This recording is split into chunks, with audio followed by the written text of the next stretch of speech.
This is Christopher Moldong of Chris's Storytelling Corner. Today I'm going to do a movie review for Solo, a Star Wars story. Next time I'll have a manga review for Skip Beat Volumes 23 and 24 and a movie review for Incredibles 2. Check out my Twitter page and author's Facebook page. Links to all these will be provided on the description. I'd also really like to hear from you guys as well, so leave any comments and make sure to subscribe and share this channel as well. So the way that this is going to work is that I'm going to give a detailed recap of Solo and then give my thoughts on the movie. There will have spoilers. So if you haven't seen the movie and you don't want, spoilers to happen or hear the spoilers, might not be the best, to listen to the recap. If you've seen it though, cool. Let's talk about it too. Leave any comments you can. As far as a grade goes, I would give it a solid B. It's a good movie. It was a fun movie. I don't think it was a great movie. I'll give my thoughts on that. So let's get right to it with the recap of Solo, a Star Wars story. So the galaxy is in a state of disorder with criminal syndicates competing for resources like coaxium, which is like a hyperfuel. On the shipbuilding world of Corellia, orphan children are made to steal in order to survive. As a young Han and his friend, it lover, it's more pretty much lover, Kira, want to escape the clutches of a local criminal gang.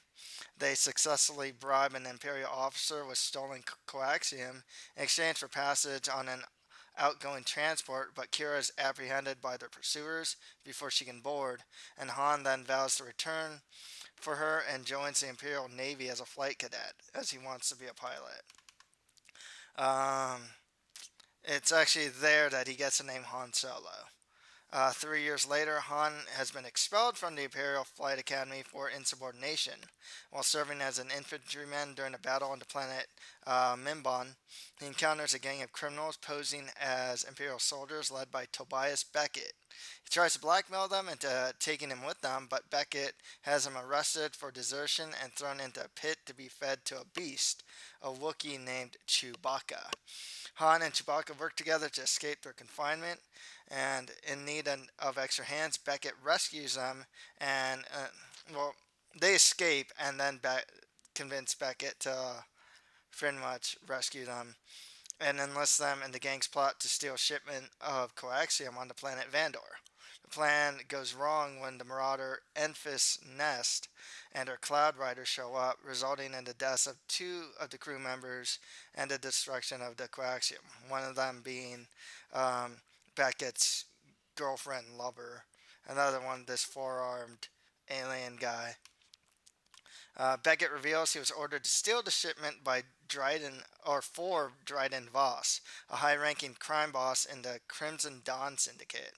Han and Chewbacca volunteer to help him steal another shipment of unrefined coaxium, and then they'll go to another planet to refine it. They travel to Vos's yacht, where Han finds Kira, who has joined Crimson Dawn.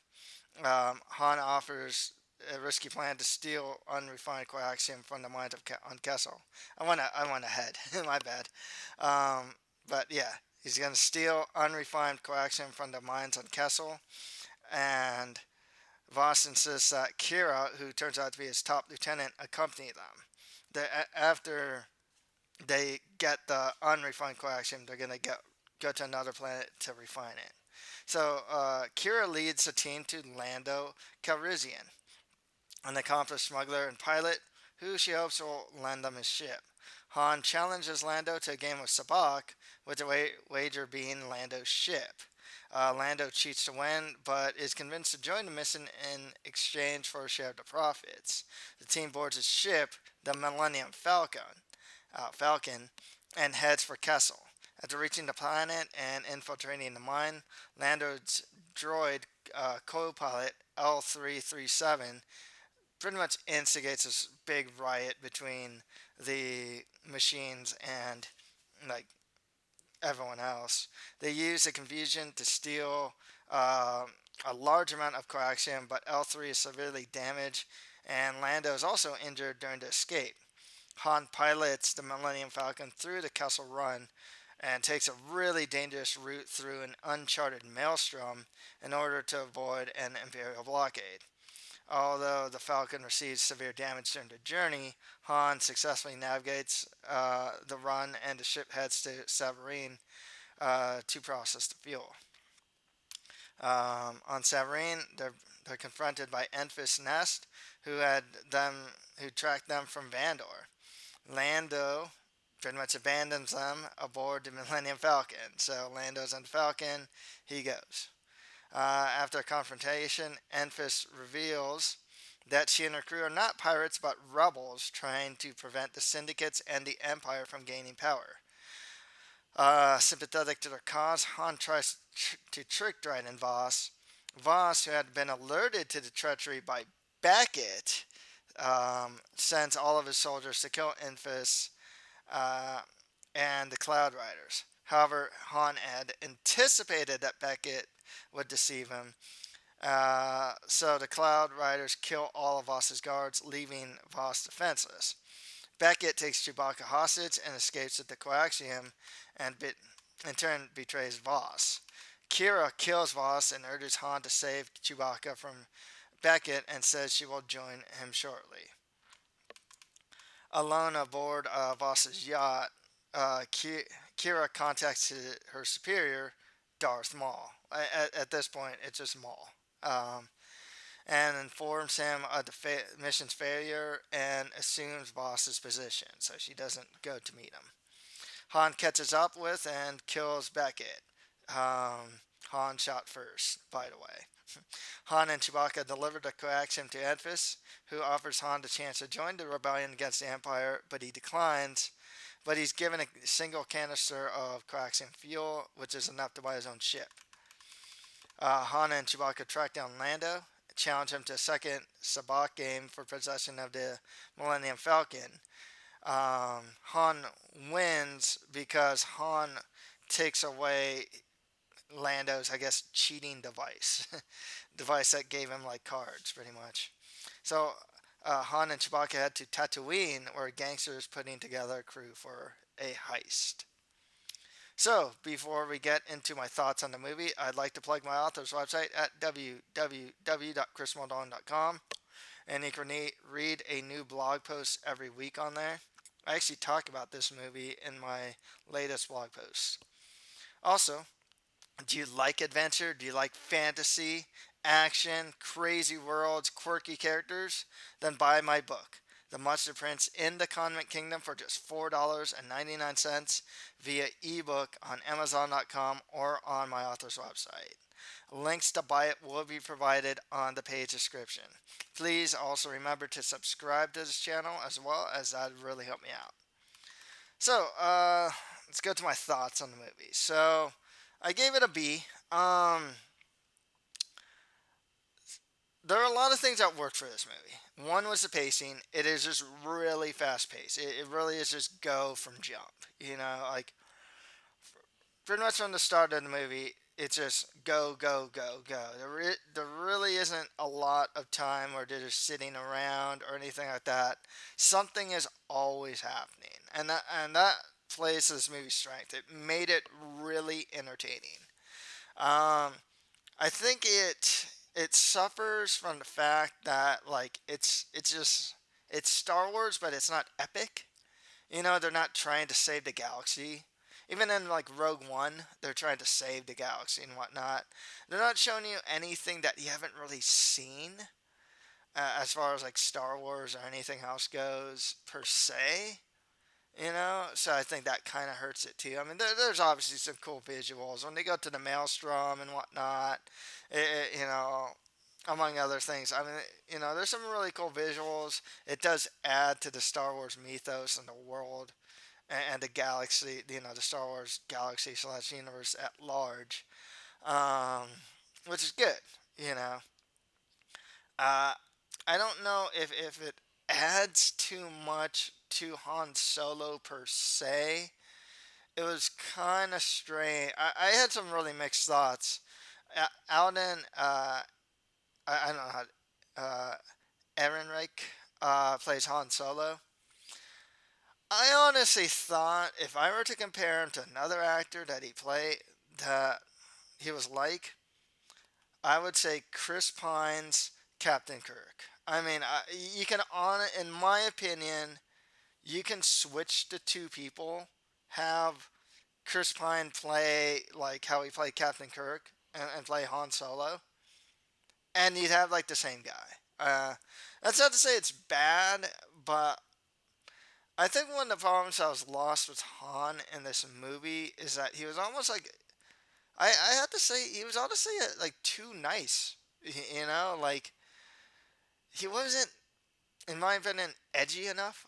I suppose he really was like the badass with the heart of gold. You know, it's like, oh, I gotta save Chewie. Oh, Chewie, you gotta help your buddies. Oh, go, I'll do it by myself. You know, and it's like, I don't know. And he still tried to be edgy, and there's this line that he tried to walk where it's like he's a good guy, but kind of like he wasn't really an anti-hero. He was just a hero, and I think that was one of the things too.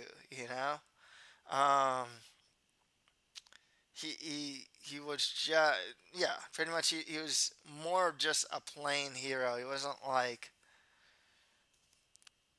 he didn't struggle with being a hero. It's like, oh, should I leave? Should I go? I'm so greedy, or I'm so this, oh, I'm not gonna help him. And at the, if you watch like the original Star Wars, it's like, nah, I'm not gonna help you, kid. And then he comes at the very end. He does have a change of heart.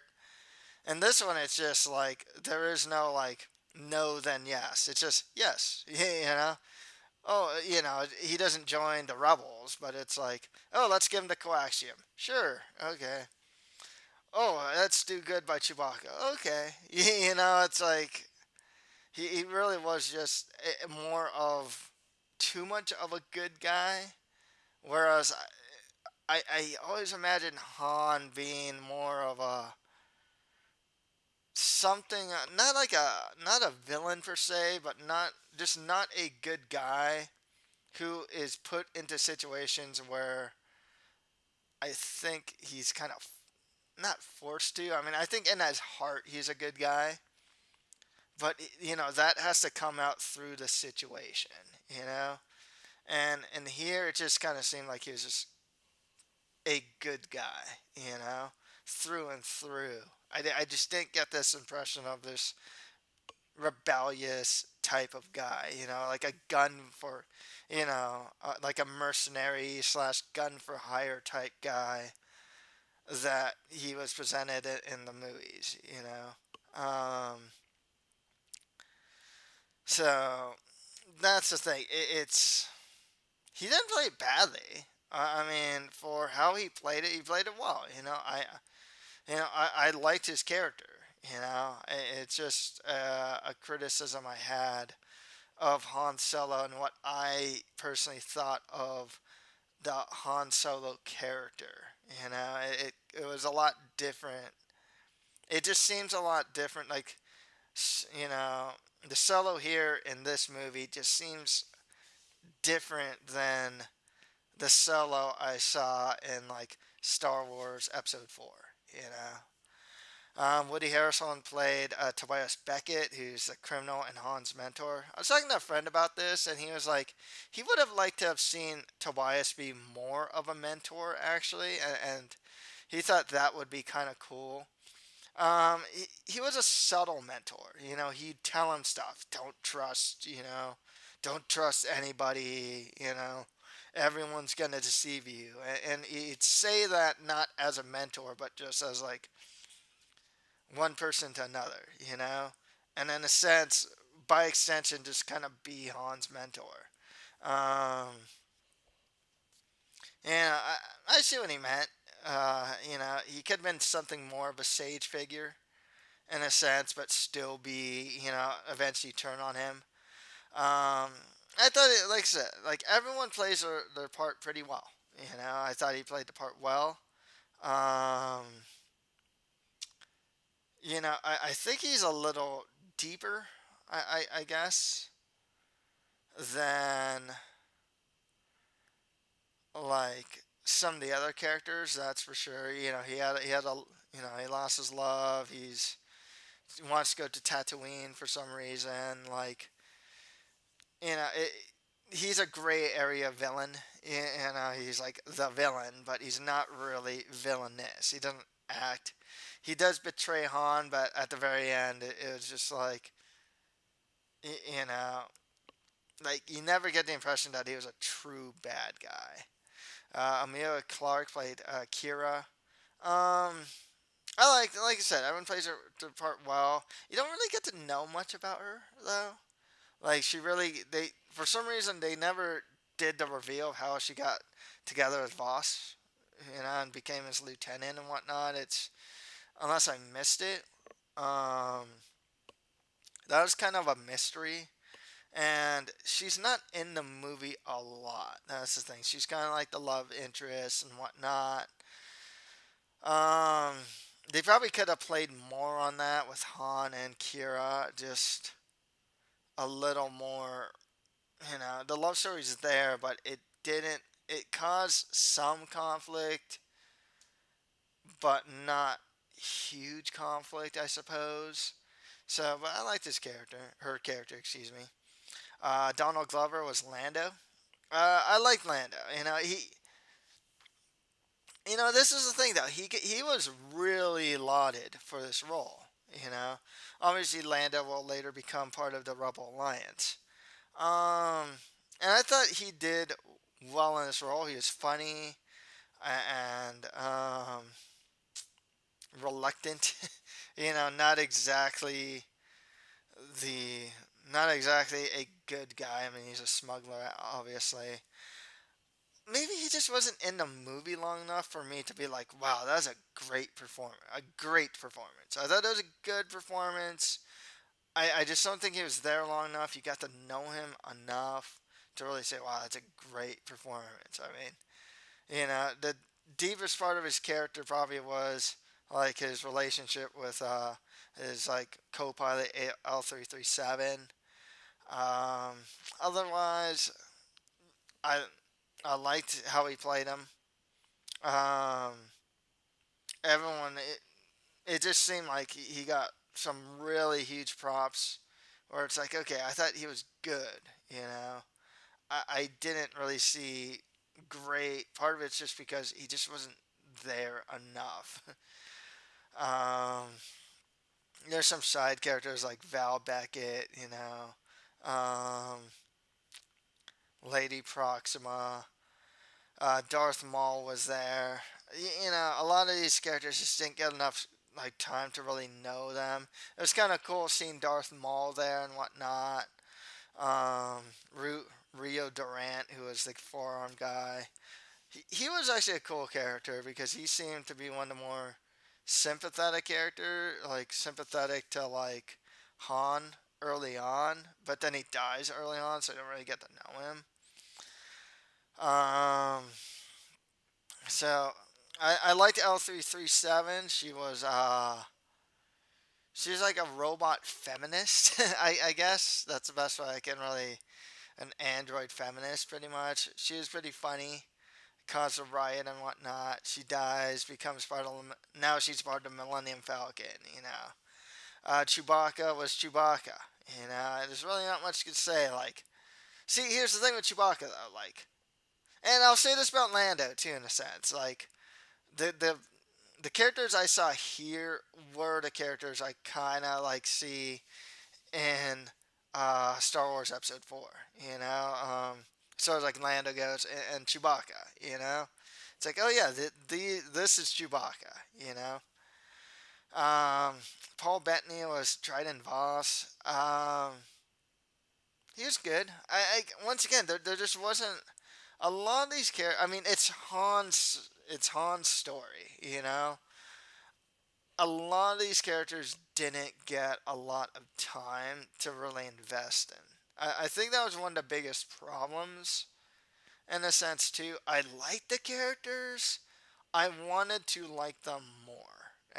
That was one of my biggest problems. It's like we know Dryden Vos is not a good guy, but like Okay, that's all we know, and then he dies, and that by Kira, and that's kind of it. Infus Ness, who's the leader of a gang of pirates, the Cloud Riders, she was there. It's kind of like this. She's this marauder, but it turns out she's a rebel, and it sets up, Star Wars in a sense. Um, and just having the early rebels, there's good continuity there and whatnot. Um, Kind of the same thing, It's like you don't really get to know these people well enough. I talked about like the love story between Han and Kira. Um, you know, it's not. I think one of the biggest problems with this love story is that they actually killed the payoff early on. Because the whole thing with Han was, I'm gonna come back to you. I'm gonna come back to Corellia, rescue Kira, and yeah, from Lady Proxima, yada yada yada. Then it's like they go to Voss's yacht. It's like, oh hey, what's up, Kira? I'm like, oh, you kind of killed that payoff. It's like you built up Han. He's going through the flight academy or naval academy or what the military or whatnot, and it's like and it's like he's going through all this hardship to try and get Kira, and then it's like she just kind of appears.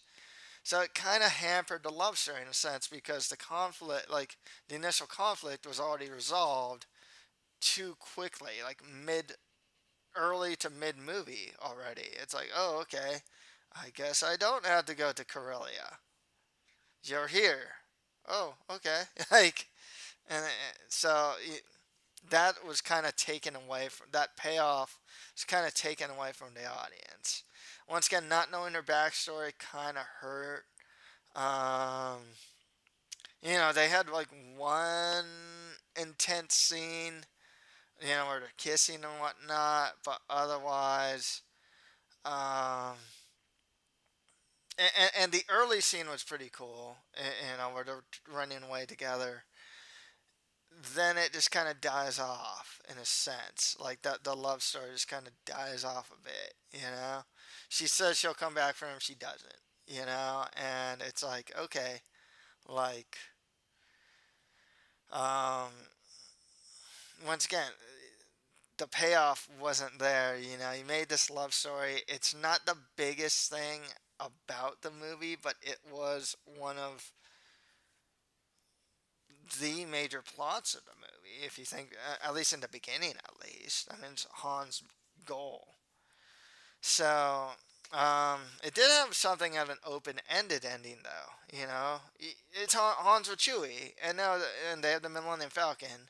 They can go anywhere in the galaxy now. And now they're heading to Tatooine. You know, as far as a possible sequel goes, apparently Ron Howard says it's up to the fans. Um, there's still juice in it. I mean, they can. Wouldn't be the worst thing. Maybe Kira's the enemy next time around. I don't know. Like they're heading towards Tatooine to join the gangster. It's Darth Maul is still around. Oh, you can't really introduce Darth Maul, and I don't know if they can introduce any Sith Lord into the thing. So it's a really tough thing with Solo because it really is like if they make a sequel, how do you make it like this is the origin story? You know what I mean? And if you make a sequel, is it just gonna be an episode? Just like Han does his thing, flies off with Chewbacca up to the next thing. It's like okay, like it was just an episode. So there's room, there's meat there, but like how do you make it so that maybe we know the Han character more, maybe, or something? Um, it's tough to say. And like I said, like, there's like one of the Star Wars, I think the latest Star Wars movie was just kind of like that. They go to a planet, it's just like, this could have just been like an episode, but instead they made it into a whole movie.